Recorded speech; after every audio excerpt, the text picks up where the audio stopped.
Buenos días, mi nombre es Darío Meneses Caro y soy docente en la maestría en Derecho Civil de la Universidad Alas Peruanas.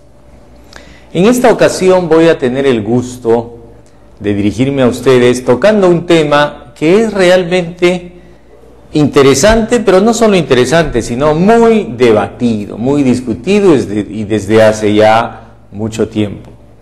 Este tema lleva por nombre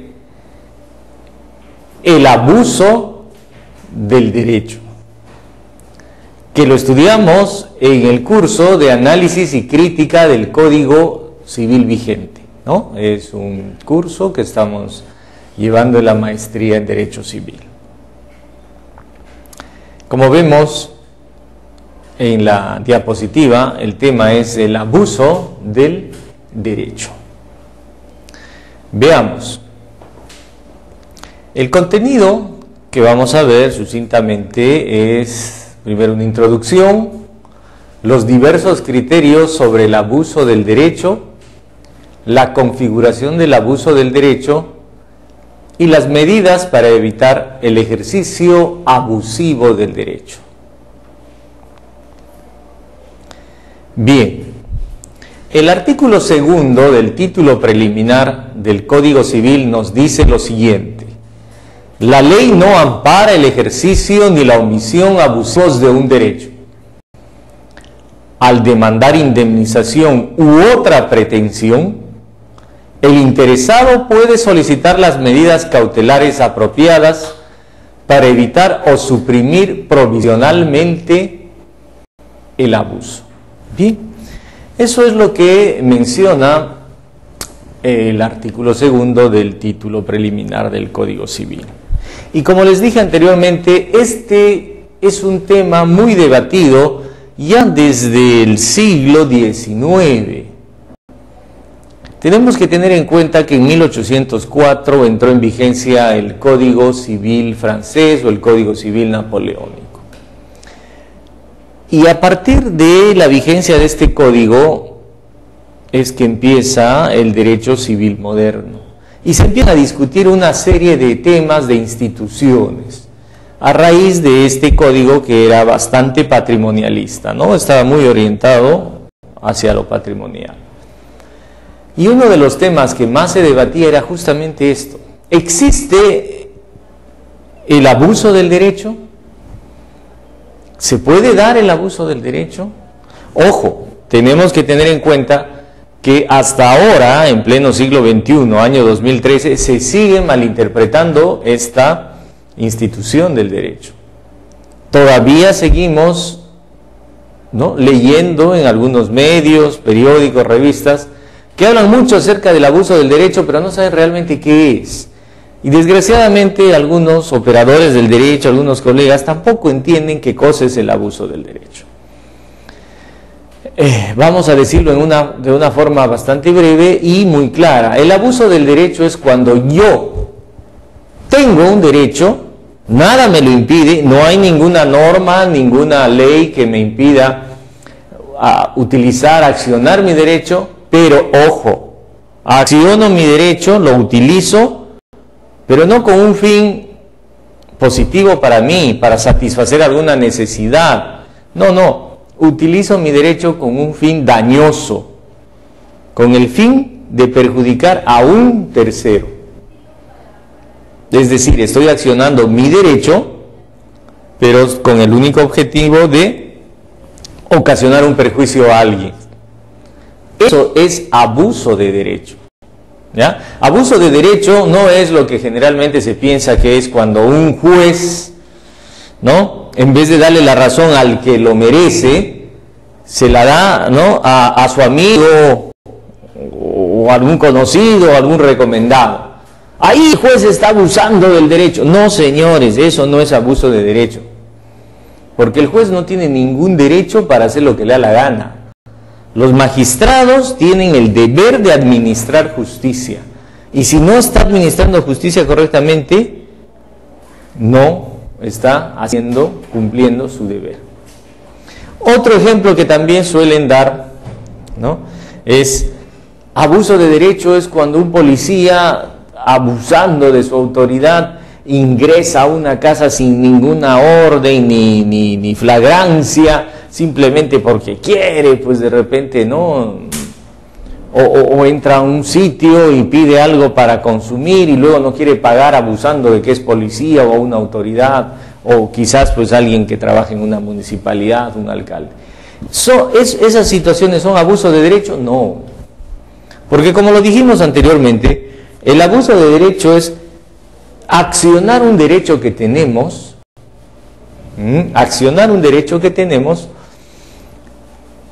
pero que lo hacemos con el único objetivo de dañar a otra persona, ¿no? O hacerle mal. Es decir, el abuso de derecho lo que está haciendo es crear una desarmonía en la sociedad. Por eso, como dice la diapositiva, es el ejercicio del derecho, sea como disfrute o como defensa, debe hacerse de manera regular, normal, con sentido de equidad, evitando incurrir en un ejercicio abusivo. La titularidad del derecho reconocida por el ordenamiento jurídico no debe conducir a un ejercicio desmedido, exagerado, egoísta, y por eso se ha dado lugar a la figura del abuso del derecho. Entonces, hasta acá ya estamos comprendiendo que el abuso de derecho es cuando tenemos el derecho y lo mal utilizamos. Perfecto. Tenemos que tener en claro otro punto, y es que el abuso del derecho es una figura de derecho civil, de derecho privado. Es decir, cometen abuso de derecho las personas privadas, ¿no? Los particulares, los funcionarios, y voy a decirlo incorrectamente, pero para que se entienda, los funcionarios públicos, no debería ser así, se suele utilizar ese término, pero realmente debería ser solamente los funcionarios. Pero bueno, vamos a entendernos mejor. Los funcionarios públicos, es decir, jueces, abogados, policías, alcaldes, presidentes regionales, ¿no? Ministros. Los funcionarios no cometen abuso de derecho. Ojo. Pueden realizar una serie de actos perjudiciales, favoreciendo a uno u otro, favoreciendo sus propios intereses, pero eso no es abuso de derecho. Los funcionarios no cometen abuso de derecho. ¿Qué es lo que hacen los funcionarios? ¿Qué hace un un alcalde cuando se cree dueño del municipio y hace lo que le da la gana? ¿Qué está haciendo? ¿Abusando de derecho? No. Lo que está haciendo es abuso de autoridad o abuso de poder, que son figuras diferentes. Ojo, son figuras totalmente diferentes. Y nosotros, los abogados, si tenemos algún caso de abuso de autoridad o abuso de derecho, tenemos que diferenciarlos bien, porque la estrategia de defensa es totalmente diferente. Y eso lo tenemos que tener en cuenta. ¿Ya? Entonces, hasta acá estamos viendo dos situaciones claves. Primero, que el abuso de derecho es tener el derecho y mal utilizarlo, o sea, utilizarlo dañinamente, de una forma dañosa, y que el abuso de derecho solo es cometido por las personas particulares. Los funcionarios no cometen abuso de derecho. Ellos pueden cometer abuso de autoridad o abuso de poder. Figuras diferentes. ¿Ya? Pasemos entonces a la siguiente diapositiva. La incorporación de la figura del abuso del derecho a nuestra codificación civil a partir del Código Civil de 1936 se sustenta en la doctrina francesa, pero sin acompañarla de una definición, ¿no? Entonces, en el Código Civil del 36 ya empezó a tocarse legislativamente esta figura, pero no se definió, ¿no? Que tampoco trajo la definición, tampoco estuvo en el Código Civil vigente actual, en el Código Civil del 84. Por eso, si recurrimos a la Constitución política, encontraremos que cuando regula el derecho de propiedad, ¿no? Artículo 70 de la Constitución, preceptúa que debe ejercitarse en armonía con el bien común y dentro de los límites de la ley. Entonces veamos, ni el Código Civil del 36 ni el Código Civil del 84 definieron esta figura. Esta figura tiene que ser definida por la doctrina, ¿no? Por la doctrina. Ahora,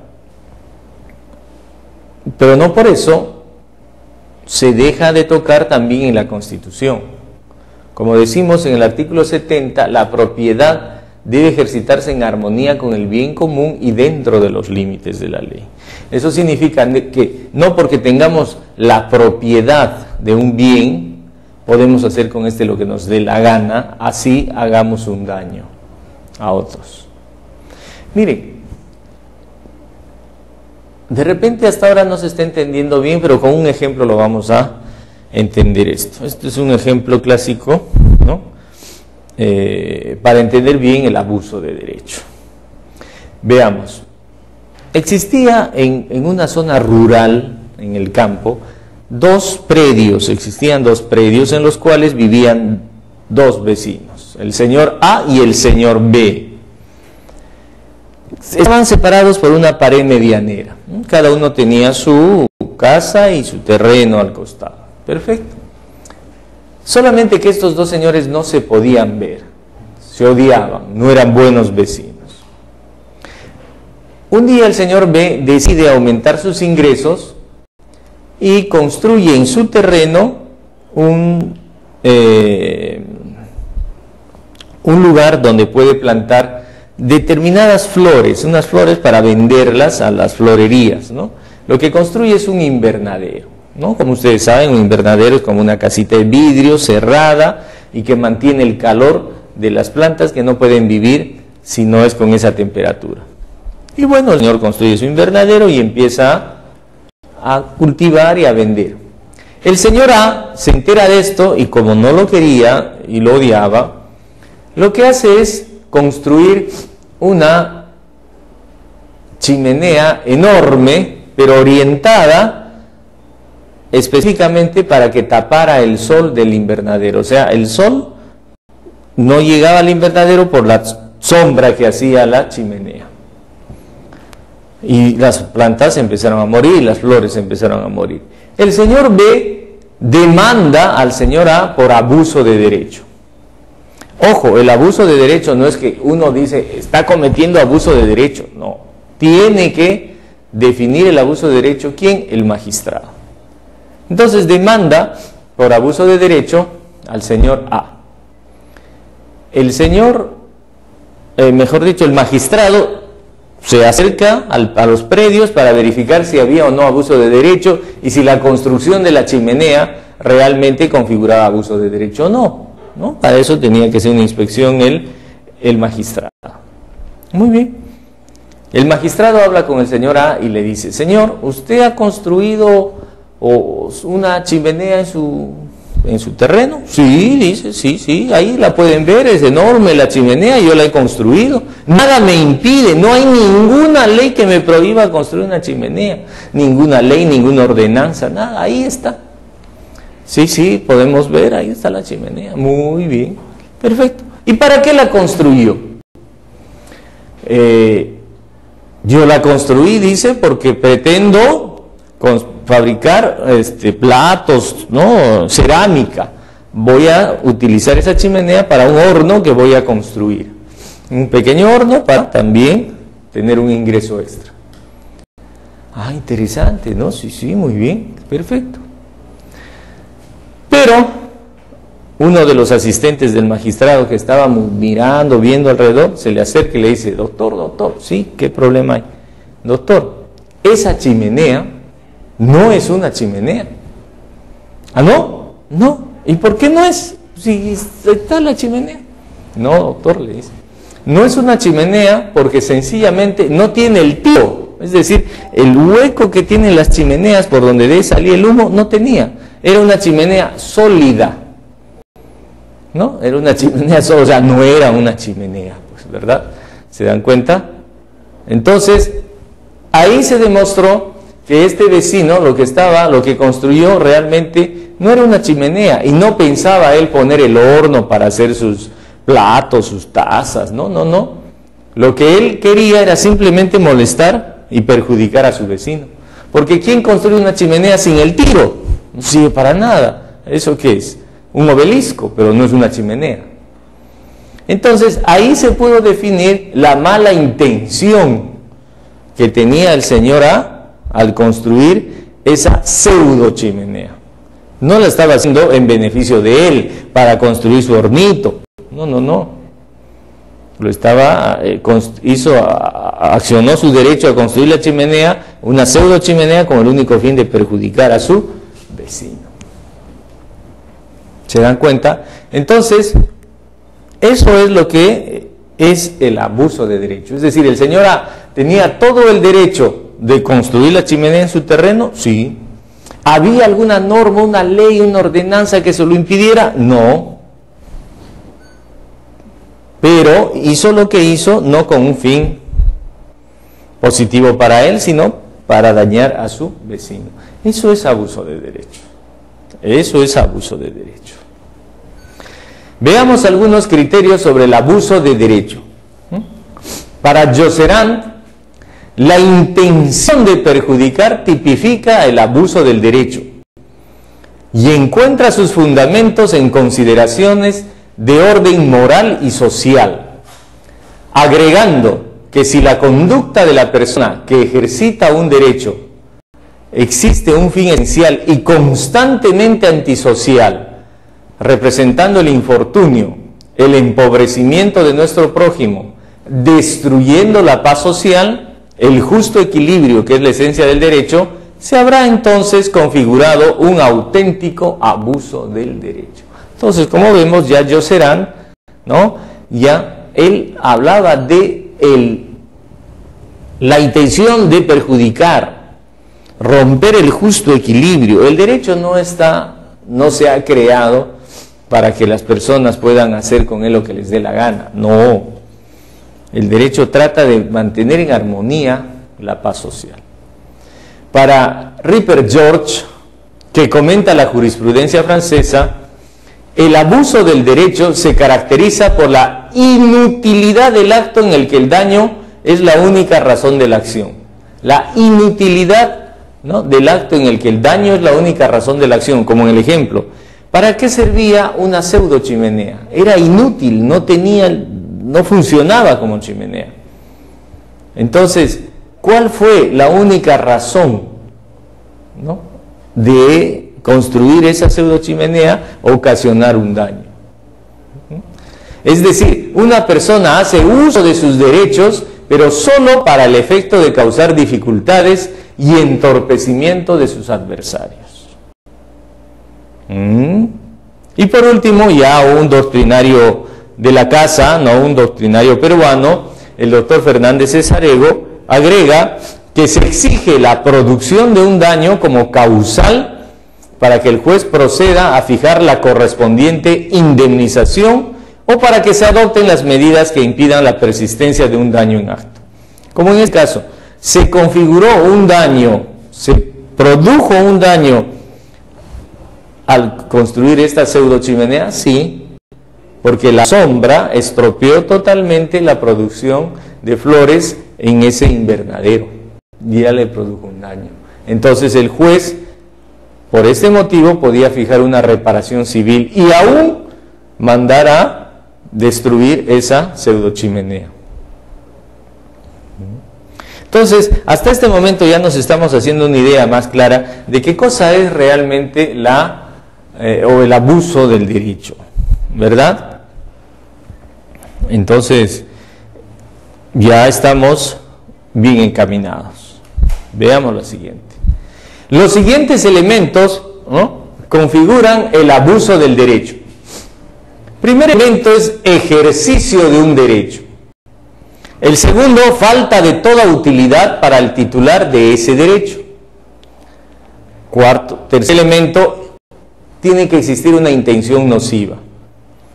Y el cuarto elemento es un perjuicio causado efectivamente a un tercero. Veamos con el ejemplo si es que se han configurado estos elementos para saber si se produjo o no se produjo un abuso de derecho. Primer elemento, ejercicio de un derecho. El señor A, que construyó esa pseudochimenea, ¿ejercitó un derecho? Sí. Él tenía un derecho, ¿no? El derecho de poder construir la chimenea.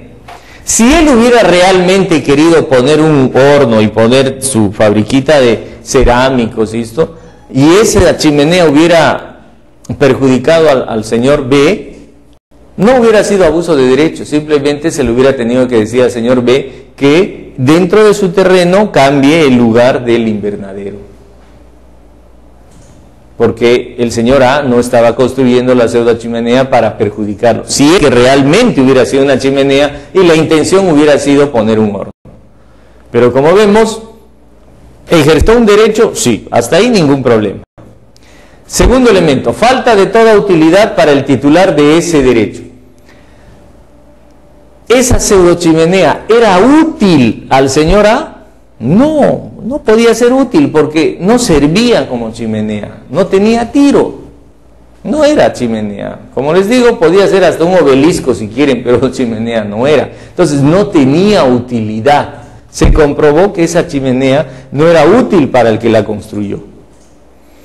Por lo tanto, se configura el tercer elemento, ¿cuál es? La intención nociva. La intención nociva, ¿no? Es decir, al construir esa chimenea, la intención era perjudicar a su vecino, perjudicar al vecino. Y por último, ¿existió un perjuicio causado efectivamente? O sea, ¿se produjo el daño, como dijo el doctor Cesareo? Sí, se produjo el daño. La sombra que ocasionó esa chimenea destruyó, ¿no?, toda la plantación de esas flores, y por lo tanto sí se ocasionó un daño. Como ven ustedes, estos 4 elementos son los que configuran el ejercicio, ¿no?, abusivo de un derecho. Si nosotros, los abogados o los colegas, los operadores del derecho, los alumnos, tienen alguna duda acerca de si algo es abuso de derecho o no, tienen que ver si se configuran estos 4 elementos. Por ejemplo, tenemos un vecino que en su azotea ha puesto una serie de jaulas de cuyes. Ya está. Como están de moda los cuyes, él decide tener su granjita de cuyes, tiene una gran azotea, pues por lo menos unos 200 metros de azotea, y dice, voy a utilizarla y voy a poner una granja de cuyes. Voy a poner sus jaulitas, todo muy en orden. Perfecto. Pero resulta pues que son animales de granja, y los cuyes, por más que se les tenga muy limpiecitos, atraen moscas, pueden atraer ratas, bueno, pues y esto está en la azotea, en una casa dentro de un vecindario, y puede ocasionar hasta plagas y enfermedades. Entonces los vecinos deciden, molestos ya por todo esto que está sucediendo, ¿no?, por la cantidad de insectos, moscas, y que está atrayendo esta granja de cuyes, y que meten a sus casas, deciden, ¿no?, ponerle fin. Veamos, ¿eso que está haciendo el vecino es un abuso de derecho? Mucha gente dice que es claro, está abusando de su derecho de propiedad. No, vamos lentamente. ¿Será abuso de derecho? Primera, vamos a ver el primer elemento, ejercicio de un derecho. Este señor ¿está ejerciendo su derecho? ¿Tiene un derecho este señor a instalar una granja de cuyes en su azotea en un vecindario urbano? ¿Tiene derecho? No, pues no tiene. Todas las municipalidades en sus ordenanzas prohíben la crianza de animales de granja en zona urbana.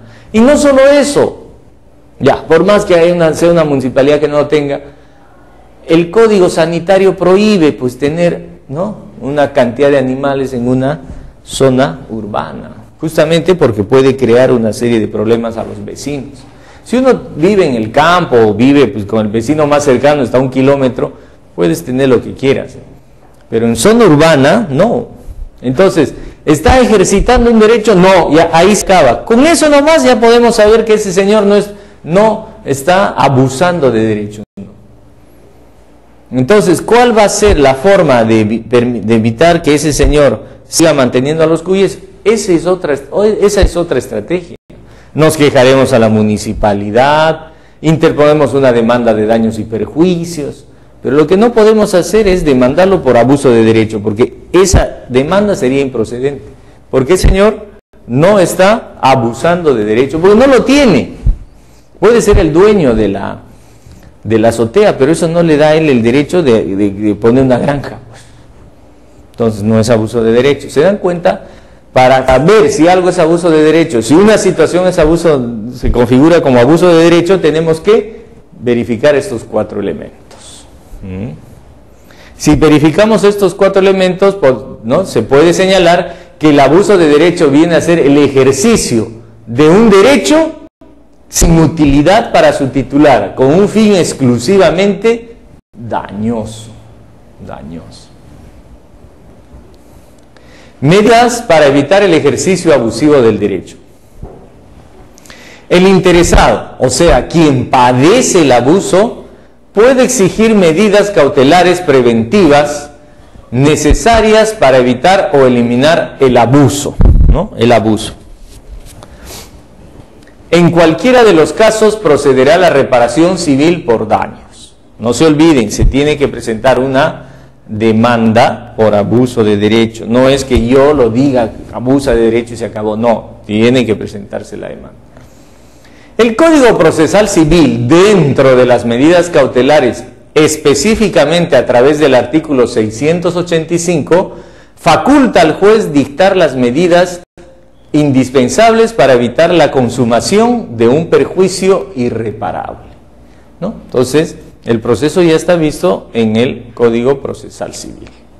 El artículo 685 dice lo siguiente: cuando la demanda versa sobre el ejercicio abusivo de un derecho, puede el juez dictar las medidas indispensables para evitar la consumación de un perjuicio irreparable. Por ejemplo, si el señor B hubiera demandado al señor A por abuso de derecho cuando éste recién estaba construyendo la chimenea, entonces el juez pudo haber dictado una medida de aquí nomás, vamos a verificar si se configura o no el abuso de derecho y usted detenga la construcción. Si se configura el abuso de derecho, ya no construye más. Si no, puede seguir construyendo, pero se detiene, ¿no? Esas son las medidas. Algunos ejemplos de abuso de derecho en nuestro Código Civil son los siguientes. No hay algunos artículos, hay más, yo he puesto unos pocos, que los que están interesados en esta figura, como ven ustedes, pueden dirigirse a estos artículos y tener una idea mejor acerca del abuso de derecho. Son los artículos 292, 329, 924, 1021, 1076, 1738, 2060 y 2064. Hay más. Yo he puesto los más representativos quizás para que se pueda verificar que el abuso de derecho ya está en nuestro Código Civil. Entonces, señores y señoritas que me están viendo, como pueden ver, esta es una figura muy interesante, muy discutida, ¿no?, con muchas opiniones en contra y a favor. Personalmente yo estoy a favor de que se legisle el abuso de derecho, porque no podemos, porque tenemos el derecho, utilizarlo simplemente pensando en dañar a un tercero. El derecho no ha sido creado ni pensado para que la gente haga con él lo que le dé la gana. No. El derecho existe para que nosotros, los ciudadanos, los miembros de una sociedad, podamos vivir en armonía y en paz social, no para hacernos daño. Bien, les agradezco por su atención. Yo me siento muy satisfecho porque la Universidad Alas Peruanas me brinda la posibilidad de dirigirme a ustedes. No es la primera vez, ya esta es la cuarta o quinta vez, me parece, y siempre es bueno para un docente que le gusta el derecho poder dirigirse a sus alumnos y en general al público que tiene interés en estos temas que a todos nos tocan, ¿sí? Yo me despido de ustedes hasta la próxima vez y espero que sigan leyendo acerca del derecho. Cuídense ustedes. Buenos días.